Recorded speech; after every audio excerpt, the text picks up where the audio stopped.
लोकसभा चुनाव से जुड़ी बिहार से इस वक्त की एक बड़ी अपडेट सामने आ रही है। लालू यादव ने अपनी दोनों बेटियों मीसा भारती और रोहिणी आचार्य को लोकसभा का टिकट दे दिया है। रोहिणी आचार्य को पार्टी ने छपरा से प्रत्याशी बनाया है, जबकि मीसा भारती पाटलिपुत्र सीट से चुनाव मैदान में उतरेंगी। दोनों ही बेटियां काफी चर्चा में रही हैं, लेकिन अगर रोहिणी आचार्य की बात करें तो रोहिणी आचार्य, आपको याद होगा, लालू प्रसाद यादव को अपनी एक किडनी देकर चर्चाओं का विषय बन गई थी। लेकिन अब जानकारी ये आ रही है कि लालू यादव ने अपनी दोनों बेटियों मीसा भारती और रोहिणी आचार्य को लोकसभा का टिकट दिया है, यानी कि अब चुनावी मैदान से दोनों बेटियां लालू प्रसाद यादव की ताल ठोकेंगी। इससे पहले हमने तेज प्रताप यादव और तेजस्वी यादव यानी कि लालू प्रसाद यादव को ही देखा था। अब उनकी बेटियों को भी हम देखेंगे। रोहिणी आचार्य को पार्टी ने छपरा से प्रत्याशी बनाया है, जबकि मीसा भारती पाटलिपुत्र से चुनावी मैदान में उतरेंगी।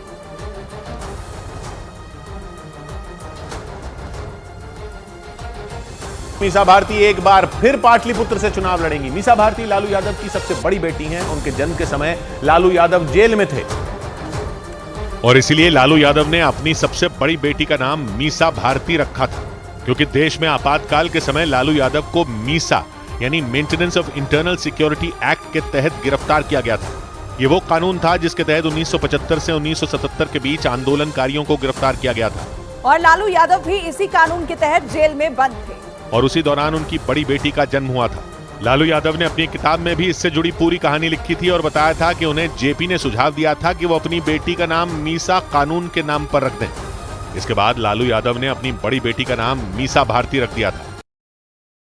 जब मीसा भारती अपने बेटे को लेकर संसद पहुंची थी तो एक बार फिर इस बात की चर्चा हुई थी। उस वक्त पर लोगों ने सुझाव दिया था कि मीसा भारती भी अपने बेटे का नाम उसी तरह रखें जैसे उनका नाम रखा गया था, क्योंकि मीसा भारती का बेटा नोटबंदी के समय पैदा हुआ था और इसीलिए लोगों ने सुझाव दिया था कि वो अपने बेटे का नाम नोटबंदी रख दें, क्योंकि मीसा भारती का नाम भी आपातकाल के समय लगे मीसा कानून के नाम पर रखा गया था। ये सलाह मीसा भारती को तब दी गई थी जब वो अपने 2 महीने के बेटे को लेकर संसद के शीतकालीन सत्र में पहुंच गई थी। और उसी दौरान हल्के फुल्के माहौल में मीसा भारती के बेटे का नाम नोटबंदी रखने की बात उठी थी। यानी जिन परिस्थितियों में लालू यादव की बेटी का नाम रखा गया था उसकी चर्चा सालों तक होती रही। वैसे नाम के अलावा मीसा भारती अपनी एमबीबीएस की डिग्री की वजह से भी खूब चर्चा में थी। तो बीजेपी ने आरजेडी के टिकट बंटवारे को लेकर निशाना साधा है। बिहार के डिप्टी सीएम सम्राट चौधरी ने लालू यादव पर बड़ा हमला बोला है। उन्होंने लालू यादव पर टिकट बेचने का आरोप लगाया। यहां तक कि बेटी को टिकट देने पर भी उन्होंने लालू यादव पर निशाना साधा है। तो आरजेडी अब सम्राट चौधरी के निशाने पर है। बीजेपी ने आरजेडी के टिकट बंटवारे को लेकर निशाना साधा है।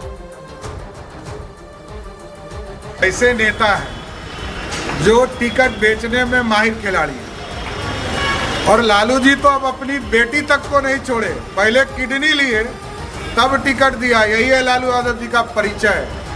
जो व्यक्ति अपने बेटी तक को नहीं छोड़ता हो उसी का नाम है लालू प्रसाद। भारतीय संस्कृति में पारिवारिक मूल्य बहुत अहम है।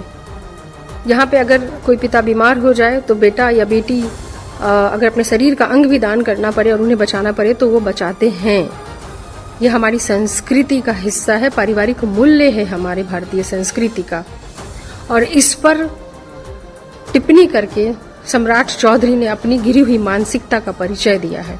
आरोप लगे थे कि लालू यादव ने मीसा भारती का पटना मेडिकल कॉलेज में एडमिशन कराने के लिए अपनी पहुंच का इस्तेमाल किया था। विवाद तब और बढ़ गया था जब मीसा भारती ने एमबीबीएस में टॉप किया था और इसके बाद लालू यादव के विरोधियों ने मीसा भारती के एमबीबीएस में टॉप करने पर सवाल उठा दिया था। यही नहीं, मीसा भारती की मेडिकल प्रैक्टिस नहीं करने पर भी सवाल उठे थे। लेकिन मीसा भारती ने इस बात की दलील दी थी कि परिवार और काम के बीच में तालमेल बैठाना मुश्किल हो जाता, इसीलिए उन्होंने प्रैक्टिस नहीं की। लेकिन विरोधियों ने मीसा भारती की दलील नहीं मानी थी और मीसा भारती के एमबीबीएस में टॉप करने पर बार बार सवाल उठाए थे। यानी मीसा भारती का नाम और डिग्री दोनों चर्चा में रह चुके हैं और उनकी सियासत में एंट्री के बाद उन पर भ्रष्टाचार के आरोप भी लगे। मीसा भारती और उनके पति शैलेश कुमार के खिलाफ हजारों करोड़ की हेराफेरी के मामले की जांच चल रही है। ईडी इस मामले में उनसे कई बार पूछताछ कर चुकी है। आरजेडी ने मीसा भारती को बिहार की पाटलिपुत्र सीट से टिकट देने का फैसला किया। बिहार की पाटलिपुत्र सीट 2008 में बनी थी और इससे पहले पटना में केवल एक लोकसभा क्षेत्र था, लेकिन 2008 में परिसीमन हुआ और इसके बाद 2 लोकसभा सीटें बन गई। पहली पाटलिपुत्र और दूसरी पटना साहिब। रिकॉर्ड है कि पाटलिपुत्र में अब तक हुए तीनों लोकसभा चुनावों में एनडीए को ही जीत मिली है। और 2014 और 2015 में मीसा भारती को एनडीए के रामकृपाल यादव ने मात दी थी। लेकिन मीसा भारती एक बार फिर पाटलिपुत्र से चुनाव लड़ने जा रही हैं। और बिहार के डिप्टी सीएम सम्राट चौधरी के बयान पर लालू प्रसाद यादव की बेटी रोहिणी आचार्य ने पलटवार किया है। उन्होंने ट्वीट कर लिखा कि लालू जी की बेटी हूं, अच्छी सोच और ओछे चरित्र वालों की हर ओछी बात का जवाब जनता के बीच जनता जनार्दन की अदालत में दूंगी। सही गलत का फैसला जनता करेगी। लालू यादव की दूसरी बेटी रोहिणी आचार्य बिहार की सारण लोकसभा सीट से चुनाव लड़ेंगी। इसके संकेत आरजेडी की एमएलसी और लालू यादव के परिवार के करीबी कहे जाने वाले सुनील कुमार सिंह ने कुछ दिन पहले ही दे दिए थे।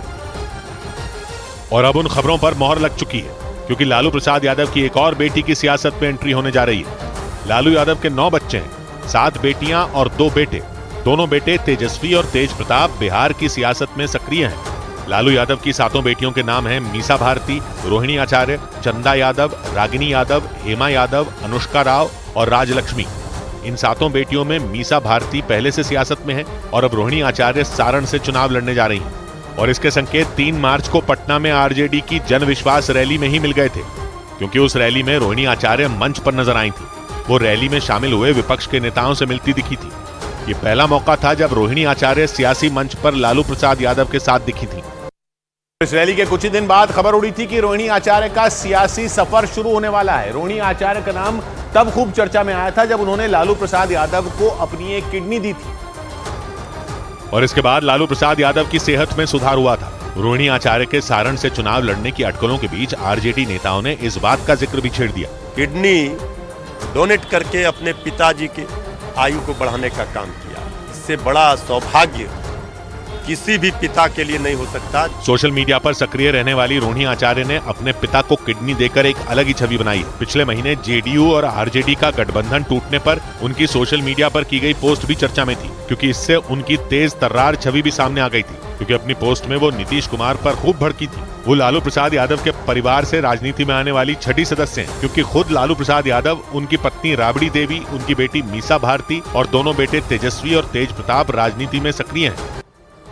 और आरजेडी पर बीजेपी भी हमलावर है। बिहार के डिप्टी सीएम ने लालू पर बड़ा अटैक किया है। और नए लोग भी आ सकते हैं। पूरा परिवार की पार्टी है तो परिवार के लोग को प्राथमिकता रहेगी। जब परिवार में कोई और लड़ने वाला नहीं होगा तभी किसी को अवसर मिलेगा। देखिए, ये तो पूरे बिहार और पूरे देश के लोग जानते हैं कि जो आरजेडी है और लालू प्रसाद यादव जी अपने परिवार से निकल नहीं सकते हैं। अपने मुख्यमंत्री बने, अपने पत्नी को बनाए, दोनों बेटी को एमएलए बनाए, अब दोनों बेटी को उतार दिए। वो लोग तो जग जाहिर है कि परिवार से अलग हट ही नहीं सकते हैं। लालू प्रसाद यादव जी का मतलब है पार्टी का कि पूरे परिवार का पार्टी। इससे ये तो कोई नई बात है नहीं। तेज प्रताप और तेजस्वी ने विधानसभा चुनाव लड़ा है, जबकि लालू प्रसाद यादव, राबड़ी देवी और मीसा भारती लोकसभा चुनाव लड़ चुके हैं। और रोहिणी आचार्य की सियासी पारी का आगाज भी लोकसभा चुनाव से ही होने वाला है। और वो बिहार की उस सीट से चुनाव लड़ने वाली हैं जहां से 1977 में लालू प्रसाद यादव ने कांग्रेस के किले को ध्वस्त कर दिया था। यानी रोहिणी आचार्य बिहार की सारण लोकसभा सीट से चुनाव लड़ने जा रही हैं। 1977 में इस सारण सीट का नाम छपरा था। यानी आज की सारण लोकसभा सीट 1977 में छपरा लोकसभा सीट थी। 1957 से 2004 तक ये सीट छपरा ही रही। परिसीमन के बाद इसका नाम सारण हो गया और छपरा को इसका मुख्यालय बना दिया गया। आसान भाषा में कहें तो छपरा लोकसभा सीट का नाम सारण लोकसभा सीट पड़ गया। सारण गंगा, गंडक और घाघरा नदी से घिरा हुआ इलाका है। इससे ये इलाका एक त्रिभुज जैसा लगता है, जिसके दक्षिण में गंगा बहती है जो आगे भोजपुर और पटना तक जाती है, जबकि पूर्व दिशा में बहने वाली गंडक नदी सारण जिले को वैशाली और मुजफ्फरपुर जैसे जिलों से अलग करती है। या यूं कहें कि गंडक नदी सारण और वैशाली और मुजफ्फरपुर के बीच बॉर्डर लाइन की तरह काम करती है और कुछ इस तरह की सीमा घाघरा नदी भी बनाती है। ये पश्चिमी हिस्से में सारण जिले को बिहार के सिवान और उत्तर प्रदेश के बलिया जिले से अलग करती है। लेकिन कहते हैं कि भले ही नदियां यहाँ त्रिकोण बनाए, लेकिन सारण में चुनावी संग्राम के दौरान कभी भी सियासी त्रिकोण नहीं बना।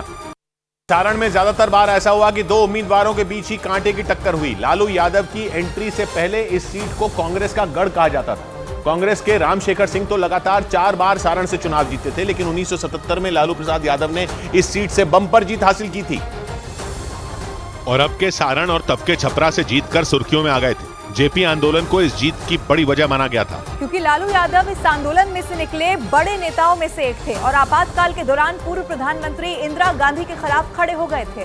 कहते हैं कि 1977 में हुए लोकसभा चुनाव में लालू प्रसाद यादव को जेपी आंदोलन से उठी उसी लहर का फायदा हुआ था। यही नहीं, 1977 के बाद वो 1989, 2004 और 2009 में बिहार की सारण सीट से चुनाव जीते थे। वैसे 2009 में लालू प्रसाद सारण और पाटलिपुत्र 2 जगहों से चुनाव लड़े थे और पाटलिपुत्र में वो चुनाव हार गए थे, लेकिन सारण में उनकी जीत हुई थी। लेकिन इसके बाद सारण लोकसभा सीट से वो चुनाव नहीं लड़ पाए क्योंकि चारा घोटाला मामले में उन्हें दोषी करार दिया गया था। और लालू प्रसाद यादव के चुनाव लड़ने पर 11 साल की रोक लगा दी गई थी, लेकिन लालू प्रसाद यादव ने इसका भी तोड़ निकाल लिया था, क्योंकि 2014 में सारण से राबड़ी देवी चुनाव लड़ी थी। वो अलग बात है कि राबड़ी देवी को राजीव प्रताप रूडी ने सारण से हरा